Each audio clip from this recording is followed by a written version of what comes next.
ويليام انتوفاردن زفاته وعرفهم كلتيهم بحنساب تهلم أزيم سلاس سمامعو سبيخون عراويت بغلي لخد قام هيكلني أنت خنا جن حدا معلت خماملهم حدا أزي خبر نجر نخرقبو نبرخ بحنساب مسوتو سراويت نايكال هاجر نخقتلو ميقوايوهم كابون بغندا حيلم ليت أم مستحابون تخباب سلا زي فلتو أزيم كانت عراويت زركوب لخوينت أنيحو بأراويت دماغت وقعي جمرو مليسهم كابتم صلاتهم زيدك هاجرومن كافتم أراويتن كملت إلهم مستوقعزون بقدميهم سراوي تشاينا سلت أنحو أمم جوز كل شجرات تغرقيرهم كلتيهم عرقت أماميتهم حدا وساني يوصلوا نلوم نرجع فيلم ذا جريت وول زرقستا بهلت شحن 16 استزرقحت ناي فانتاسي تحستو زلوا فيلميا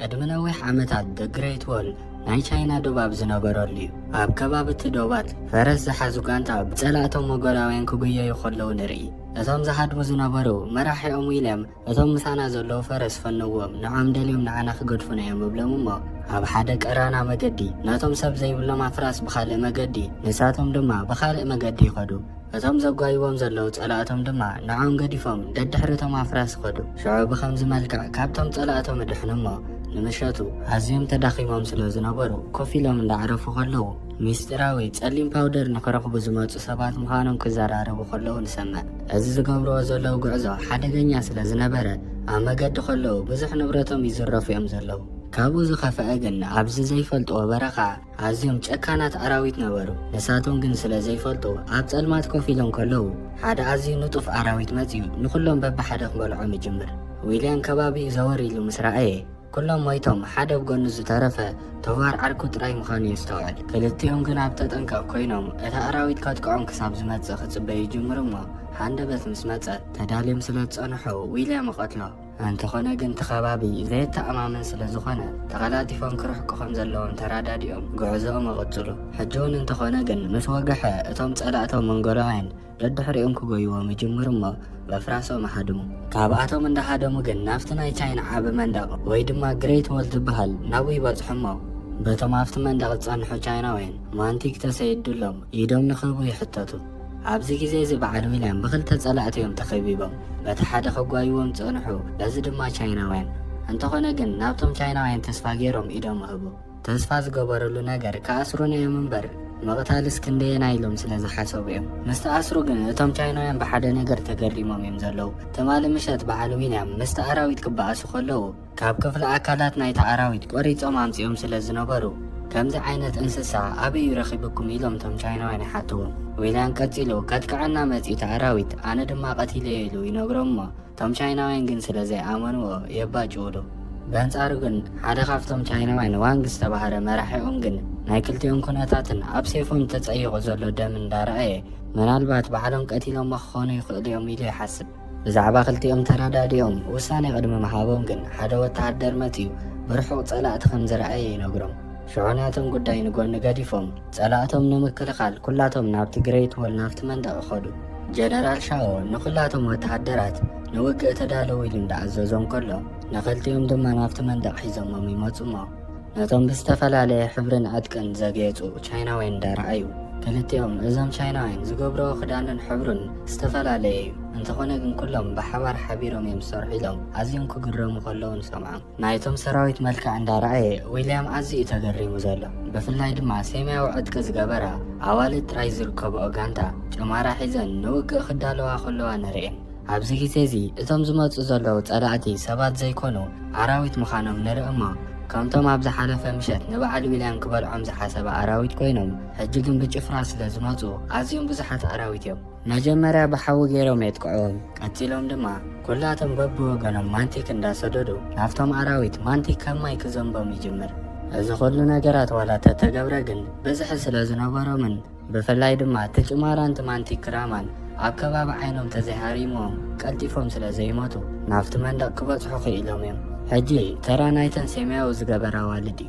ኩላቶም ብገመድ ገይረን ንታሕቲ ወሪደን ብጭማራ ክቐትላ ከለዋ ኣወዳት ድማ ብላዕሊ ኮይኖም በቲ ገመድ ይስሕብዎን ነበሩ ኣብዚ ግዜ እዚ ግን ብዙሓት ኣራዊት ዋላ እኳ ተመቱ ብኡ መጠን እውን ብዙሓት ወታሃደራት ይብልዑ እዮም ዘለዉ ነዞም ኣራዊት ከም መራሒቶም ሓንቲ ንዖም ትመስል ንግስትላ ንዓኣ ብዝሕልው ኣራዊት ተኸቢባ ድማ ኣብቲ ድሕሪት ኮይና በእዛና ምልክት ንኩሎም እንዳሃበት ትመርሖም ነበረት። ስትራጀስቲ ዋንግ ተዓንተ ወይ ንበዓል ዊልያም ነታ ኣራዊት ባዕሎም ቀቲሎም ክኾኑ ይኽእሉ እዮም ኢሉ ዝሓስብ ዝነበረ መጺኡ መጀመርያ ነታ ንግስቲ ነጥቅዕ ኢሉ ነቲ ጀነራል ይነግሮ። ከምቲ ዝሓሰቦ ሓዊ ዝሓዘ መድፍዕ ናፍታ ንግስቲ ይትኮስ እሞ ብዘይተጸበይዎ መገዲ ግን እቶም ሓለውታ ኸቢቦም ኩሉ እቲ መድፍዕ ንዓ ከምዘይትንክፋ ገይሮም ከለኸልዎ። ኣብዚ ግዜ እታ ንግስቲ ኣዝያ ሓሪቓ በእዛና ምልክት ሂባ ንኩሎም ቶም ኣራዊት ስልቶም ንኽቕይሩን ናብቲ መንደቕ ምሕኳር ክጅምሩን ምልክት ትገብረሎም። ቶም ኣራዊት እውን ቀልጢፎም ናብቲ መንደቕ ደይቦም ንኩሎም ቻይናውያን ከጥቅዕዎም ይጅምሩ። ዊልያምን ዓርኩን ግን ኣብኡ ተኣሲሮም ዝፈትሖም ሲኢኖም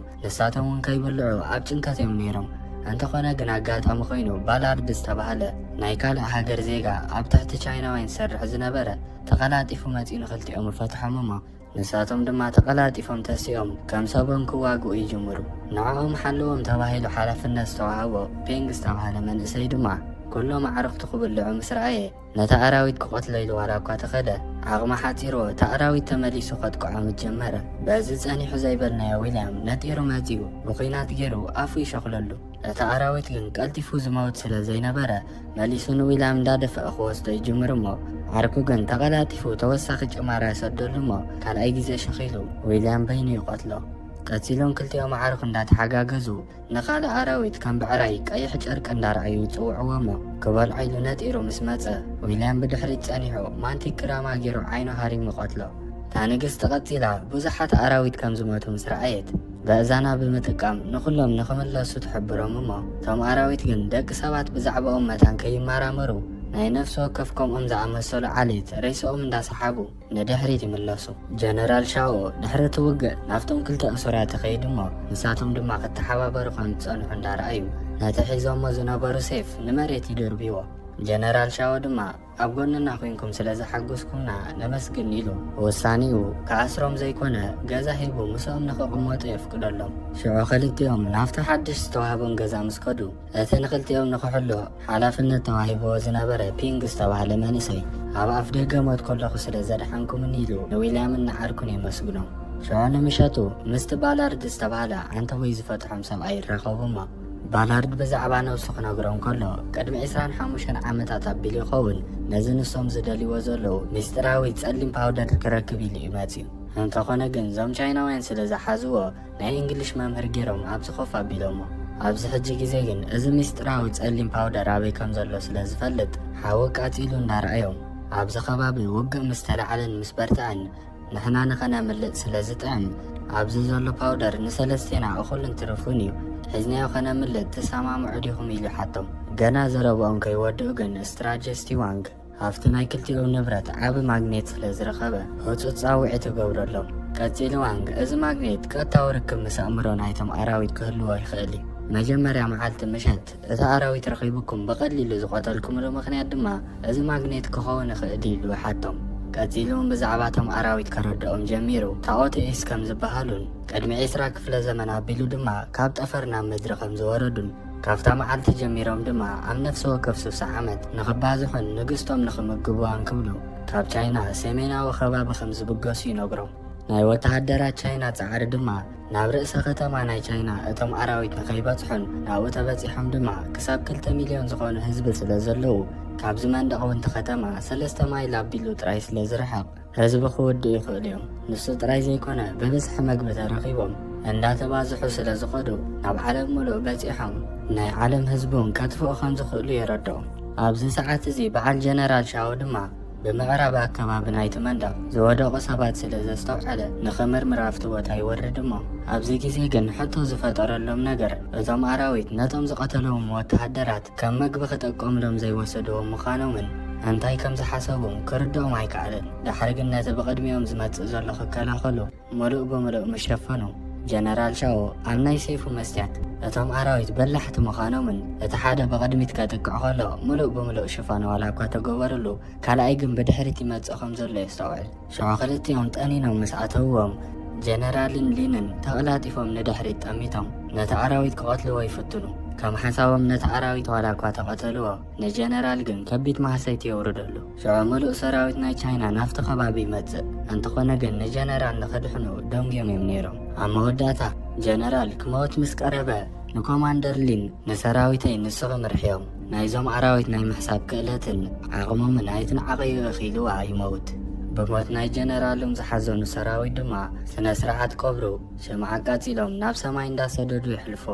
ድሕሪኡ ኩሎም ተኣኻኺቦም ቅድሚ 3 ዓመታት ኣቢሉ ዝኸውን ብዛዕባ ዞም ኣራዊት ዝነበረ መዝገባት ክፍትሹ ይጅምሩ እሞ ነቶም ፍጥረታት ወተሃደራት ተኣኪቦም ናብ ጎቦታት ሰጊጎሞም ነይሮም እዮም እቶም ናይ ቅደም ወተሃደራት ዝሰዓርሉ መገዲ ግን ማግኔት ተጠቂሞም ምዃኖም ምሰንበቦም ነታ ናይ ዊልያም ማግኔት ሒዞም ብኸመይ ኣብቶም ኣራዊት ከም ዝሰርሕ ክሓስቡ ይጅምሩ ሽዑ ዊልያም ነዚ ነገር ክንፈልጥ ተኾይና ንሓደ ኣራዊት ከይሞተ ከሎ ዝገበርና ጌርና ክንሕዝ ኣለና ሽዑ ብኡ ፈቲና ከመይ ከም ዝሰርሕ ክርድአና ክእል እዩ ይብሎም እሞ ብሓሳቡ ይሰማምዑ እንተኾነ ግን ቶቫር ዓርኩ ነዚ ምስ ሰምዐ በይኖም ምስ ኮኑ እንታይ ዓይነት ሓሳብ ኢኻ ምፂኻ ናትና መደባት ረሲዕኻ ዲኻ ውግእ ምስ ተላዕለ ንኽንሃድም ይኮይሉ ሓሪቑ ክዛረቦ ከሎ ንርኢ ሽዑ ንፅባሓይቱ ካብቶም ኣራዊት ሓደ ብሂወት ንኽሕዙ በሊሕ ገጅፍ መግፈፊ ዓሳ ዝመስል ነገር ኣዳልዩ ብጫ ሕብሩ መደንዘዝ ለኽዩ እቶም ኣራዊት ክሳብ ዝመፁ ሙሉእ ምድላዋቶም ኣጻፊፎም ይጽበዩ ከምቲ ዝሓሰብዎ ድማ እቶም ኣራዊት ተኣኪቦም መፅዮም በቲ መንደቕ ክድይቡ ይጅምሩ እሞ ገሊኦም ወተሃደራት ወሪዶም ምስኦም ክዋግኡ ከለዉ ገሊኦም ድማ ብመንደቕ ዓበይቲ ካራታት ኣውፅኦም ቆራሪፆም ክቐትልዎም ይጅምሩ ቀፂላሊ እቲ መግፈፊ ናብኦም ንኽትኮስ ትእዝዝ እሞ ብዙሓት ኣራዊት ይተሓዙ እንተኾነ ግን ጎቲቶም ቅድሚ ምውሳዶም እቶም ኣራዊት ሰባት ንዖም ክሕዙ ዘለዎም ድሌት ተረዲኦም ነንሕድሕዶም እንዳተደጋገፉ ነቲ መግፈፊ ካብ ሕቖም ከም ዝወፅእ ገብሮ ብዘይካ ሓንቲ ድማ ኩለንተን መግፈፊ ተበጢሳ ንምለሳ ብተመሳሳሊ ሰዓት እቶም ክልተ ውግእ ስለ ዝተጀመረ ንኸምልጡ ይዳለው እሞ ቶቫር ግን ዓርኩ ገዲፉ ንኽኸይድ ፈቓደኛ ስለ ዘይነበረ ንባላርድ ምስማዕ ይዓብዮ ዊልያም ድማ ብሓደ ፀግዕ ኮይኑ ምስቶም ቻይናውያን እንተኮይኑ ክዋጋእ ዋላስ ከምልጥ ኢሉ ድሕሪ ምስልሳል ናፍቲ ውግኣት ክሕግዞም ይጅምር ነቲ ሓደ ዝተተሓዘ ኣራዊት ድማ መታን ካልኦት መፅኦም ከይሕግዝዎ ዞርኡ ብሓዊ ንኽኽበብ ኣዚዞም በይኑ ከም ዝተርፍ ድሕሪ ምግባሮም ክገፍዎ ይጅምሩ እንተኾነ ግን ቅድሚ እቲ ሓፂን ወፅያ ምኽሳሮም ዊልያም በቲ ሰንሰለት ገይሩ በይኑ ንታሕቲ ወሪዱ ይሕግዞም ኣብ ታሕቲ ግን በይኑ ከሎ ነቲ ሓዊ ሓሊፎም ዝመፁ ኣራዊት ከጥቅዕዎ ይጅምሩ እሞ ነቲ ሓደ ይቐትሎ ካልእ ዘይረኣዮ ግን ብድሕሪኡ ጸኒሑ ክበልዖ ምስ ቀረበ በዚ ጸኒሑ ዘይበልናዮ ቶቫር ዳዕርኩ መፅዮ ድሕኖ እንተኾነ ግን ብሓንሳብ ከነምልጥ ኢና ተባሂሎም ስለ ዝነበሩ ስለምንታይ ጠሊንካና ኢሉ እንዳተዛረቦ ከሎ ካልኦት ኣራዊት ብተወሳኺ ከጥቅዕዎም ምስ መፁ ዘረብኦም ገዲፎም ብሓንሳብ ተሓጋጊዞም ንኹሎም ዝመፅዎም ኣራዊት ይውድዎም እቶም ኣራዊት ግን ብበዝሒ ነቲ ሓዊ እንዳሓለፉ ክመፁ ስለ ጀመሩ ቻይናውያን መፅኦም ንኽሕግዝዎም ምልክት ይገብሩሎም እሞ ፈንጂ ዘለዎም አንቲክራማ እንዳሰደዱ ይሕግዝዎም ቀፂሎምን ብታሕቲ መፅኦም ተሓጋጊዞም ነቲ ኣራዊት ብሂወቱ ከሎ ኣሲሮም ንውሽጢ ሒዞም ይኣትዉ ኣብ መወዳእቱ ዝሓሰብዎ ነገር ተዓዊቶም ንምሸቱ እቲ ማግኔት ኣብ ልዕሊ እቲ ኣራዊት ዘለዎ ጽልዋ ንኽፍትኑ ክምርምሩ ይጅምሩ እሞ ማግኔት ሒዙ እንዳተጸግዖ ምስ መፀ እቲ ፍጡር ሙሉእ ብሙሉእ ከምዘይንቀሳቐስ ይቕየር ሽዑ ምርምሮም ብምዕዋቱ እንዳተሓገሱ እቲ መልእኽተኛ ሕጂ ነዚ ኣራዊት ናብ ንጉስ ሒዝናዮ ክንከይድ ኣለና ይብሎም እሞ ዋንግ ግን በቲ ዝበሎ ነገር ኣይተሓጐሰን እንተኾነ ግን ትእዛዝ ካብ ላዕሊ ካብቲ ንጉስ ስለ ዝነበረ ብሓሳቡ ይሰማማዕ ንሳቶም ድሕሪ ምኻዶም ግን ኣብቲ ከባቢ ድምፂ ናይቶም ኣራዊት ስለ ዝተሰምዐ ሰራዊት ተኣኪቦም ኣብ ትሕቲ እቲ ዓቢ መንደቕ ከይዶም ምስ ፈተሹ ኣብቲ ከባቢ እቶም ኣራዊት ኣዝዩ ገጅፍን ዓሚቑን ጉድጓድ ፍሒሮም ከም ዘለዉ ይርዩ እቶም ወተሃደራት በዚ ተገሪሞም ነቲ ጉድጓድ እንዳረኣይዎ ከለዉ ግን በዓል ቶቫርድ ድማ ብወገኑ እቲ ምስጢራዊ ጸሊም ፓውደር ይሰርቂኦም ዘለዉ ኩሎም ሰራዊት ኣብ ሰስርሖም ተጸሚዶም ስለ ዘለዉ ሕጂ ንኸምልጡ ጽቡቕ ሰዓት ረኺብና ኢሎም እንዳተዳለዉ ከለዉ ዊልያም መፅዩ ንቶቫርድ ዓርኩ ክጸንሕን ኣብ ዝዓበ ዕላማ ዘለዎ ውግእ ክሳተፍን ይሓቶ ቶቫር ዳዕርኩ ግን ኣብዚ ውግእ እዚ ከምዘይዕወቱ ኣነ ርግፀኛ ስለዚ መደባተይ ክገብር ግደፈኒ እንዳበሎ ከሎ